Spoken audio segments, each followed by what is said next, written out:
제가 한 비디오 대여점 이야기를 한번 들려드릴게요.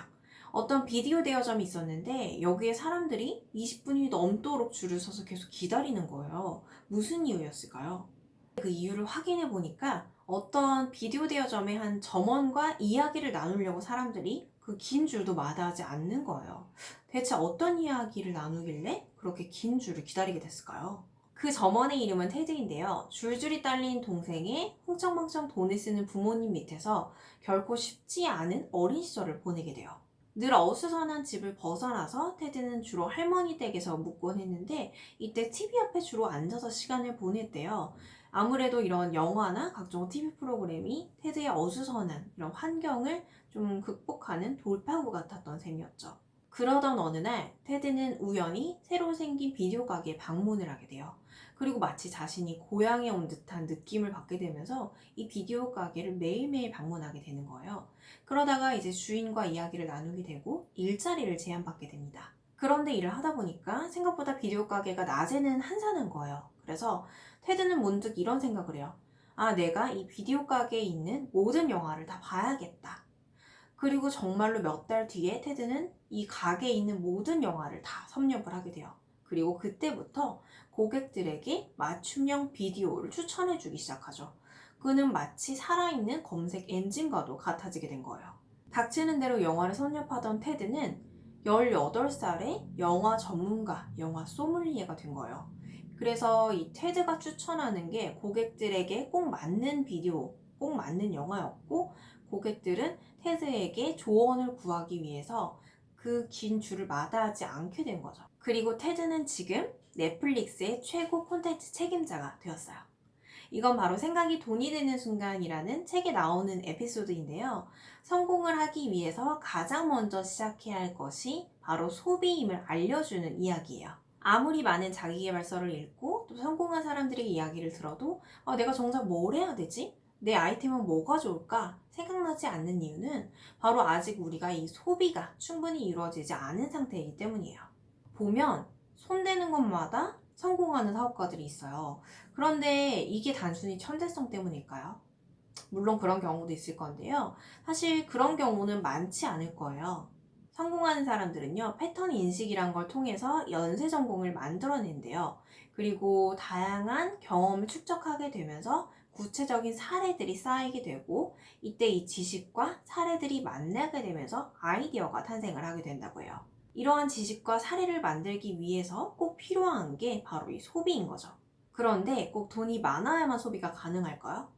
사실 꼭 그렇지는 않아요. 여기서의 소비는 단순히 내가 돈을 쓰는 것뿐만 아니라 나의 경험을 만들어가는 것 자체를 소비로 볼 수가 있어요.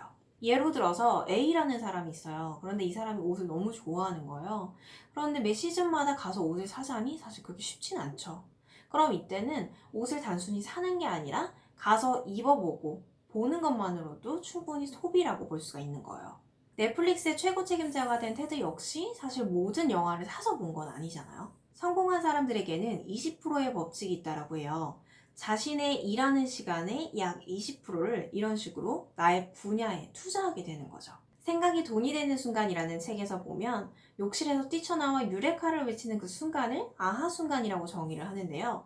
이렇게 20%의 법칙이 바로 이러한 아하 순간을 만들어주는 불꽃이 된다고 해요. 앞서 소개해드린 테드 역시 여전히 하루에 3, 4시간 정도는 영화와 TV를 보는데 시간을 쓴다고 해요. 결국에 좋은 아이디어라는 게 갑자기 어느 순간에 하늘에서 뚝 떨어지는 게 아니라 이러한 식의 노력의 순간들이 쌓여서 만들어지게 되는 거죠. 저는 아직 성공한 사람은 아니어서 제 사례를 이야기하기가 좀 맞지 않을 수는 있는데요. 제가 창업한 거 역시 생각해보면 이런 소비를 바탕으로 시작했던 것 같아요.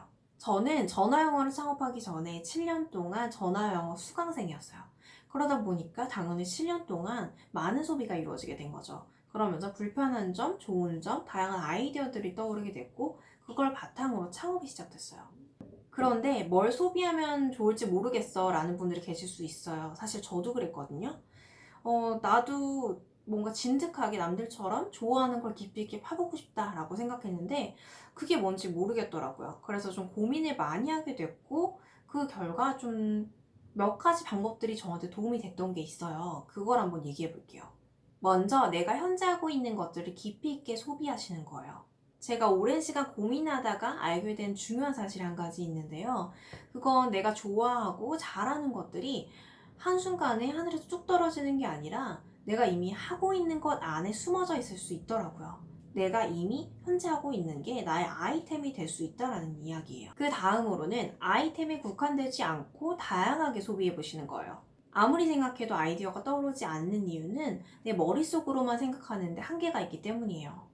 데이터가 많이 쌓여 있어야 이 데이터를 기반으로 아이디어가 나오는 거기 때문에 이 데이터를 먼저 쌓는 작업이 필요해요.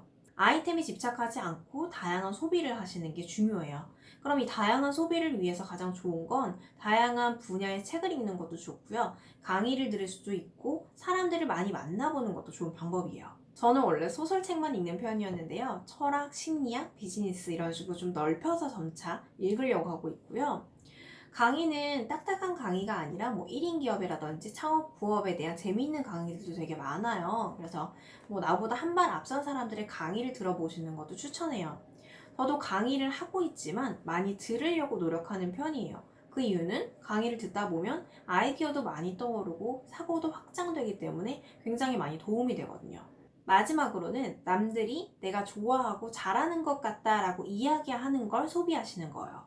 오히려 나는 잘 모르는데 남들이 내가 좋아하는 걸 먼저 아는 경우가 있어요.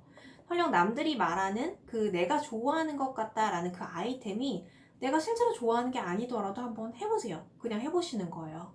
남들 눈에 내가 이걸 잘한다라고 생각되는 이유가 분명히 있거든요. 제가 앞선 영상들에서도 몇 번 이야기를 했지만 내가 잘하는 것의 기준 자체가 천재적으로 잘해야 되는 게 아니기 때문에 남들 눈에 잘하는 것처럼 보인다는 것 자체가 이미 남들보다 한 발 앞선 실력일 수가 있어요.